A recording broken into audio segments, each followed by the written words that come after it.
For the thousands of people who survived, more help is on the way from South Florida. CBS Miami's Erika Gonzalez is live at Global Empowerment Mission in Doral, where another plane is headed to Venezuela today, packed with supplies. Erika.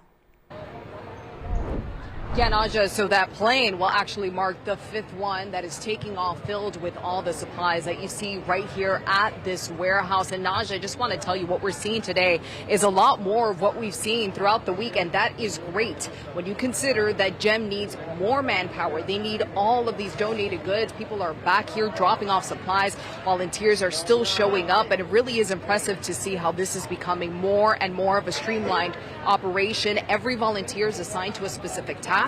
Those jobs include sorting all those donated goods. Once they're sorted, they're packed into boxes or they're wrapped up and they're ready to ship out.